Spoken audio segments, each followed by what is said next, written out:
and welcome back sa inyong lahat dito mga kapatid kong star viewers. I miss you guys, na-miss ko kayong lahat dito. Kamusta na at anong balita sa inyo? And I do hope everybody are doing well. So, alive tayo ngayon, ano? And yes, namimiss ko kayo palagi mga kapatid at thank you sa lahat ng mga tumatangkilik dito sa aking YouTube channel, The Star to Quintaro, and sa aking mga subscribers dito, sa mga bumabalik, sa mga tumatangkilik, maraming salamat po. Paulit-ulit ko po kayong pinapasalamatan. Na-appreciate ko po talaga kayong lahat dito. At again, ingat kayo palagi whenever you guys are. And yes, protektahan ang inyong kalusugan. Kung kailangan matulog kayo, magpahinga.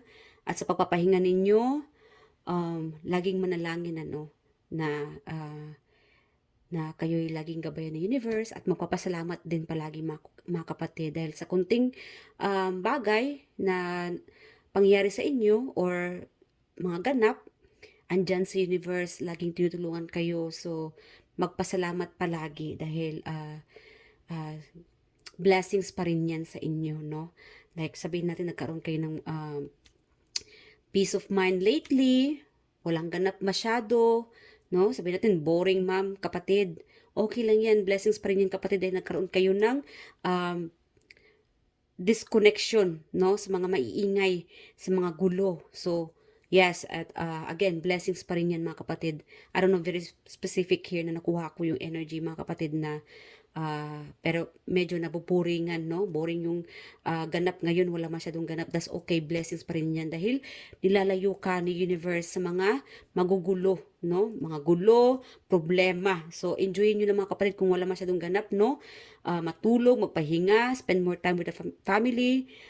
Yeah, so, again guys, collective reading po ito. Kunin nyo lang kung saan ka naayon. And wag niyo pong lahatin kung lahat ng mga nababanggit ko dito. If ever man na lahat na nababanggit ko dito ay resonated sa inyo at currently ito yung nagaganap sa inyo, then that's fine. So meaning nakuha natin yung buong energy mo ngayon. Yeah.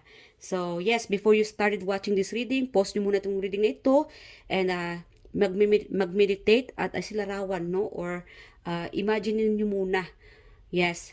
Any of the readings mga kapatid, para makarasunod kayo sa mga ibang reading na mapapanood ninyo, isalarawan nyo muna. Yeah, kung ano yung dapat mong malaman, no? Or it could be related sa relationship, sa finances ninyo, isalarawan nyo muna para makuha yung energy ng magre-reading, no? Any of the reading sa mga manghuhula. Yeah. Yeah, so para magkaroon kayo ng connection sa mga pinapanood nyong reading. Yeah, ganun po yung mga sikreto. Okay. Sa mga hindi naman makaka-resonate, pasensya na. May ibang video pa naman. Manood na lang kayo sa ibang reading. Proceed na lang kayo sa ibang reading. Ano? Huwag na lang tayong maging bitter. Love lang po tayo dito sa aking reading. Okay. So, ang reading na ito, kapatid, ay may bago kayong makilala. May taong paparating sa inyo. And alamin natin kung sino ito at anong magiging intention niya. May warning, good news para sa inyo. Ano? Spirit ka rin dyan. Sino itong paparating na bago makilala ni Collective? Sino siya? Oh my God, ang dami-dami. Meron itong parang mabigat. Ano to? Para magiging kalaban niya hata. So guys, natapon yung mga baraha pero ito yung naka-upright, ano. But again guys, we have here 9 of Swords, 5 of Wands, and the Sun. So this could be ama, ina ng iyong mga anak, kompetensya mo sa iyong mga anak. This person's coming. Sa mga may problema, no? Siguro lately, problemado ka sa ex-partner mo, ano? Lalo-lalo na sa mga anak, kompetensya. So, kung ikaw itong single parent, separated, ano? Baka babalik itong person mo. Makikipag, I don't know, like, kompetensya sa inyo, sa suporta siguro sa mga bata, makipag-away, parang bigat ang ibibigay sa inyo dito, problema na naman. So, it feels like, parang eto na naman, nagpaparamdam na naman, gagalitin na naman ako. So, yes, please leave your comment below mga kapatid kung ito yung na-experience mo ngayon. Kasi meron itong, recently, ito yung ganap ng buhay mo, ano, bangayan sa iyong ex, lalo-lalo na pagdating sa mga bata. Yeah. Okay. I'm sorry guys kung ito yung experience mo ngayon kapatid. Problema sa yung dealing with your ex-partner, ano? Lalo pa rin sa mga bata. Ano pa? Competition. Meron naman dito mga kapatid. For awareness in the future, kung ikaw may anak na, married, yes, baka ito'y paparating din sa inyo, no? Yeah, kasi meron itong nangyari na, meron naman dito na paparating pa lang. That's the reason our reading here is may paparating. There could be a new person, past person, or your current person, no? Like again, meron itong married. So, ingat-ingat, baka magkaroon ng dahilan, I don't know, something ba sa mga bata, ang dahilan ng iyong awayan.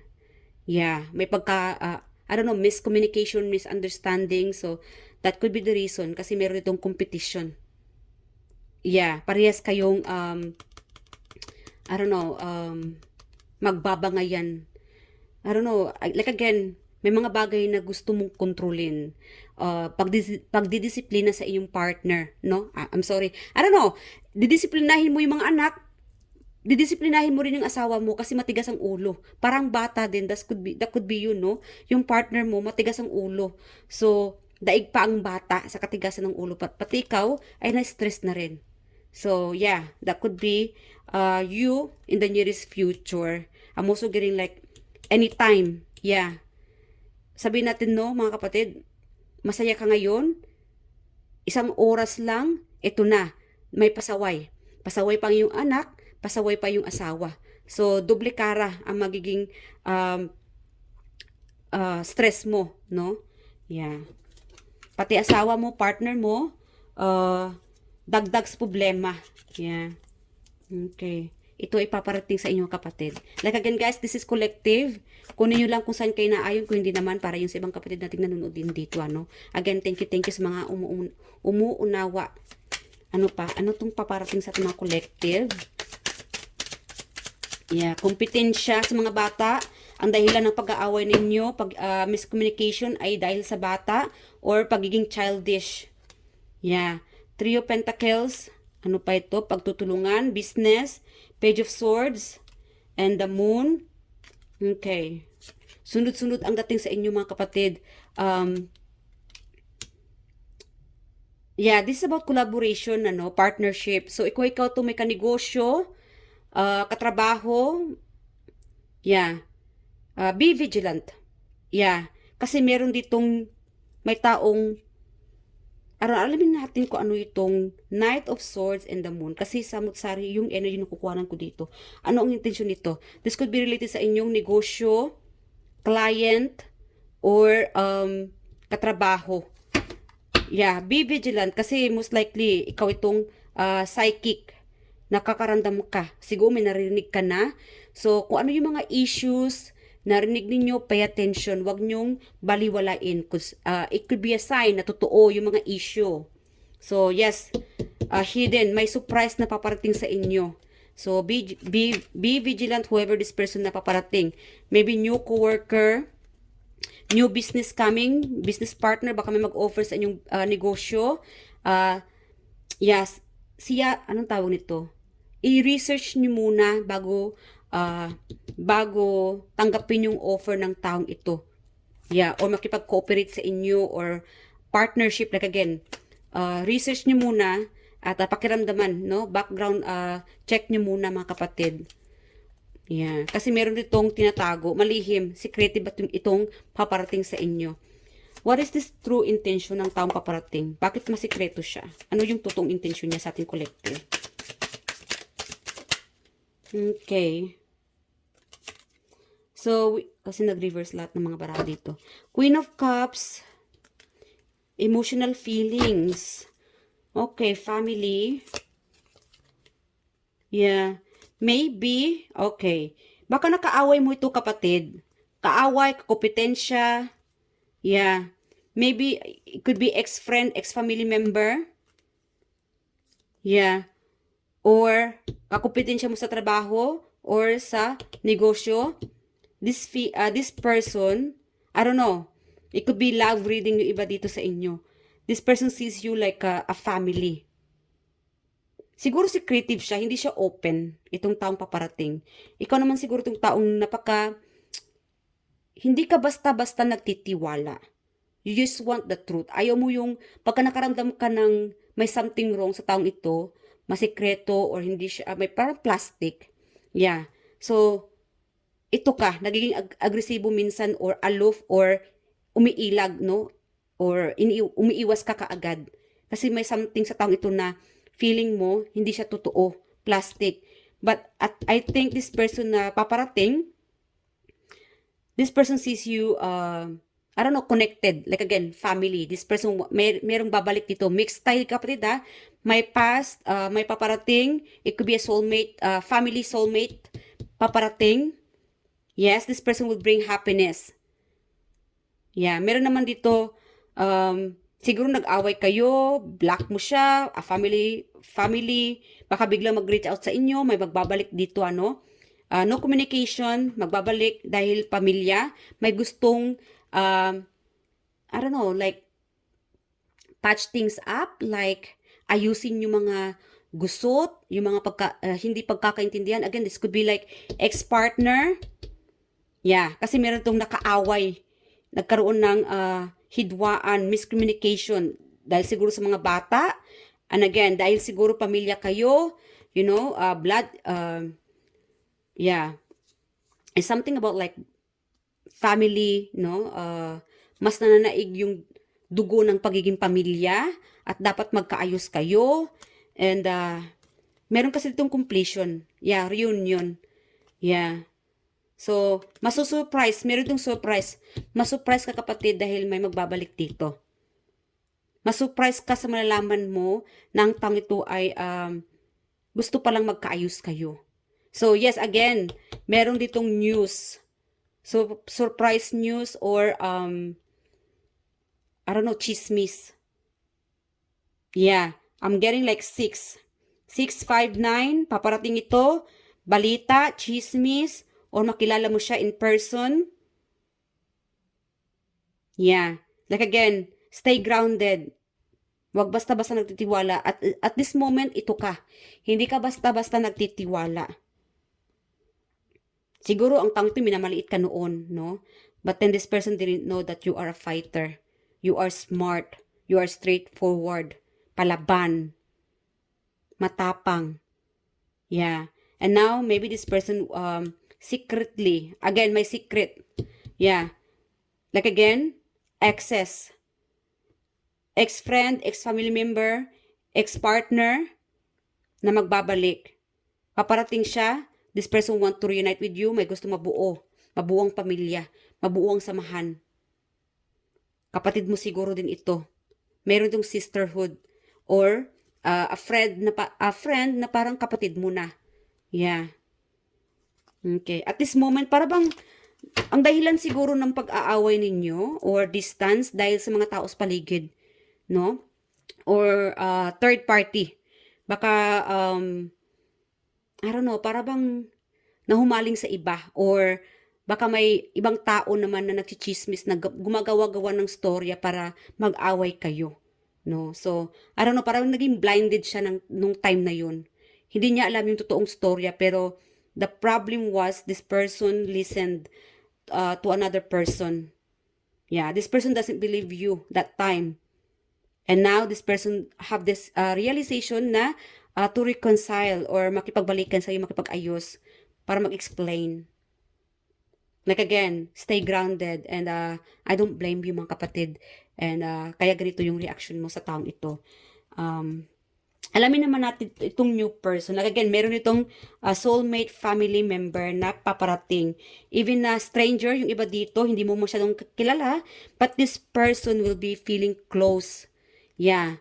Feeling close sa inyo. Magulat ka na lang na bakit ba ang close-close ng taong ito? Parang ang plastic-plastic. Hindi ka siguro sanay sa taong feeling close. It's just that this person is truly emotional, empathic, friendly, and I think this person is just following their feelings, their emotions na isa ka sa taong trusted. Or it's just that baka psychically, no, na ang taong ito ay ramdam na ramdam niya ang pagiging matulungin mo. Magaling ka siguro sa negosyo. Yeah. Like again guys, may negosyo, katrabaho, family member, exes na magbabalik, hihingi ng tulong sa inyo. Merong siguro, like again, to reunite, ayusin yung mga dapat ayusin. Okay. So again, soulmate connection. Yeah. New person na paparating, soulmate connection. Yeah. Magtaka ka siguro kung bakit feeling close ang taong ito. It's just that this person sees you like a family. Yeah. It's like from friendship to a family. Yeah. Hindi lang friendship, no? Hindi lang pagiging kaibigan ang tingin niya sa inyo. Pamilya na rin. So, yeah. Magiging welcome ka sa buhay niya. Like again, mawiwirduhan ka sa taong ito. It's just that this person believe in you, trusted you. Wow. So, embrace this person, mga kapatid. Dapat matuto rin tayong uma-appreciate, no? Sa mga taong ganitong klaseng pananaw, no? Or mabuting tao. So, again, hindi mo naman kailangan na tratuhin lahat na kaaway. I know, meron dito sa inyo na betray na, no? Hindi ka basta-basta tumatanggap ng bagong kaibigan. Lalong-lalo na kung ikaw itong na-betray na noon. So, yeah. Again, guys, be open-minded din sa iba. Kasi hindi lahat traidor. Meron ding mga tao na tatatuhin kang kaibigan, tratuhin kang tunay na kaibigan, a mentor, a family. Yeah. Okay. Alamin pa natin. Ano magiging intensyon ng taong ito sa inyo? Hold on, guys.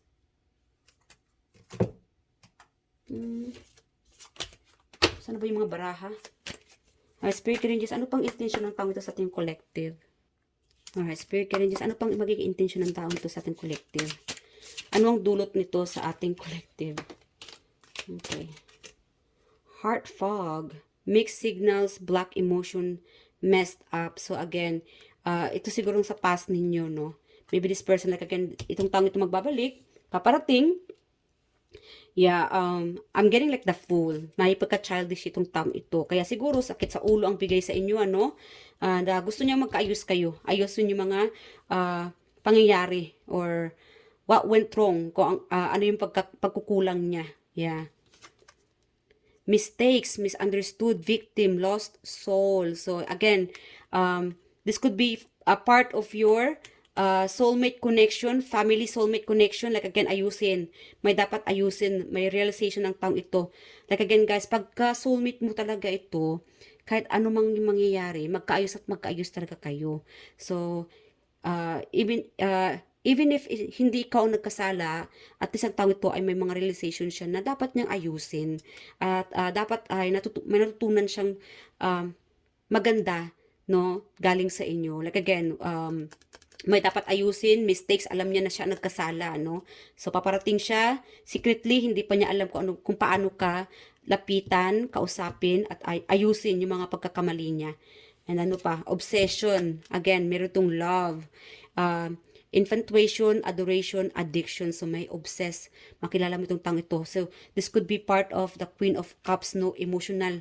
Magiging emotional ang taong ito. Pagka makilala ka niya, this could be a new person. Ma-obsess siya sa inyo dahil sa tapang at galing mo, kapatid, at very helpful. Matalino. Yeah, direct. Yeah. Ma-obsess ang taong ito sa inyo dahil nakikita niya yung potential mo na malaking tulong ka. Yeah. Okay. You're like a teacher. Napaka-direct. Straightforward, matalino. Yeah. Mautak, no? Yeah. Negosyante din. Okay. Ano pa? What else pa, Spirit Angels? About this person na paparating. May ma-obsess pala sa inyo. Okay. Stress. Cleanse and detoxify from unnecessary commitment. So again, stress. Yeah. Like again guys, na-stress ka lately, ano? So, binablock mo siguro itong taong ito. Again, itong taong paparating, once you are stress-free, this person is coming. New person, or past person, kalaban na magbabalik. So, once you are strong enough, itong person ay paparating. And sabihin natin kanina, di ba, may nabanggit ako kanina mga kapatid na, ma'am, medyo boring yung life ko ngayon, walang ganap. Bored na bored ako. Like again, the universe is preparing you for something. Dahil ito ay paparating. So, humanda ka na, maghanda-handa ka na sa taong paparating, sa magaganap. At lalo na sa mga kakumpetensya mo dyan, may paparating makipag-compete sa inyo. At again, the universe wants you to stay vigilant, stay grounded. Pakiramdaman yung mga tao sa paligid mo. At again, yung mga pangyayari sa buhay mo noon, dapat lesson learned na sa iyo. At huwag basta-basta tumatanggap ng tao na siyang magbibigay stress sa inyo. Follow your instinct. Okay? And meron naman dito, love is coming, new person is coming, soulmate is coming, family soulmate is coming, new friend is coming. Alright? So, advice na tayo from the universe.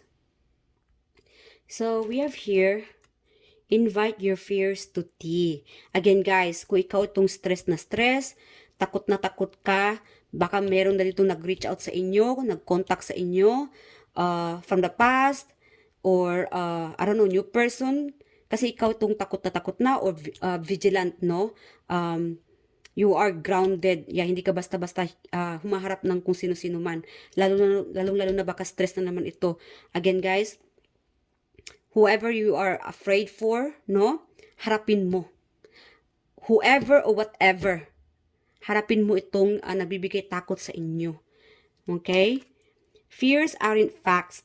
Often, they're just scary thoughts or feelings. Yeah, guni-guni mo lang ito, kapatid. Yung iba dito. Instead of judging your fears, invite them to tea. Offer them a cookie and have a chat. Listen to what they have to say. When we are courageous enough to be what scares us, we receive powerful wisdom. Baka meron sa inyo dito na misunderstood mo na tao, ano? Kaya nagkaroon ng hindi pagkaintindihan. Siguro, may na-misjudge kayo mga kapatid. Again, do not judge the book by its cover. Kilalanin mo ito. And harapin mo itong whatever na takot ka. May mga what if ka.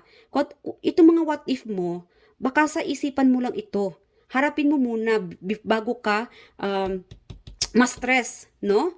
Hindi pa nga nangyari, natakot ka na.